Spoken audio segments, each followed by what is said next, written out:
lahat ng kwento ng pag-ibig nagtatapos ng masaya o yung kung tawagin po ay happily ever after. May mga nauuwi sa hiwalayan. Base nga sa datos ng Philippine Statistics Authority, isa sa bawat 5 mag-asawa ay hiwalay na. Pero hindi biro ang proseso para mapawalang bisa ang kasal. Nakatutok si Cara David.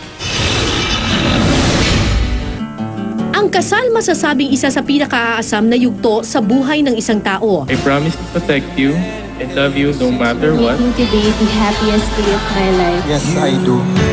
Pero hindi lahat ng nag-iisang dibdib nagtatapos sa happily ever after. Si Ana, ilang taon ding tiniis ang panlalamig ng kanyang asawa. Panlalamig na nauwi raw sa tuluyang hindi pagsuporta sa kanilang pamilya. Pupunta ako dun sa school, puro walang pera, puro wala siyang pambigay. Inaaway pa ako, sinisigawan pa ako kung ano sinasabi. Kasi sa tagal ng sinamaan, 10 taong kami nagsama. Hindi ko akalaing ganun nung magiging namin. Halos 500,000 kasalan ang nagaganap kada taon o mahigit 100,000 Pilipino ang kinakasal araw-araw. Noong 2012, umabot sa higit 10,000 mag-asawa ang nagnais na mapawalang bisa ang kanilang kasal. Halos 30 kaso ng nullity of marriage ang isinasampa kada araw. Kaya isa sa 5 mag-asawa, hiwalay na sa isa't isa. Meron bang eskwelahan na nagtuturo kung paano maging mag-asawa?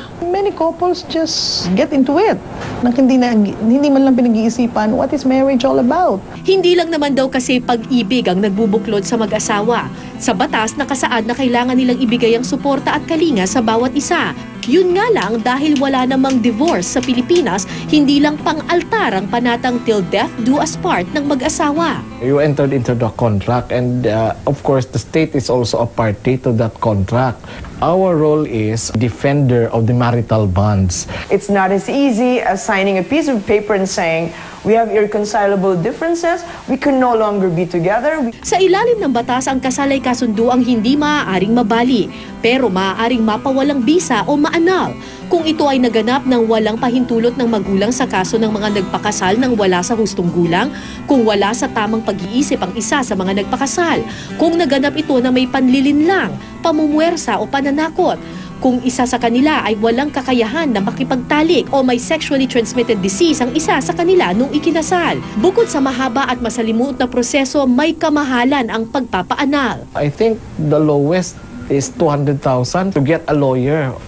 Sa kabilang banda, ang paghihiwalay at pagtataksil hindi raw sapat na dahilan para mapawalang bisa ang isang kasal.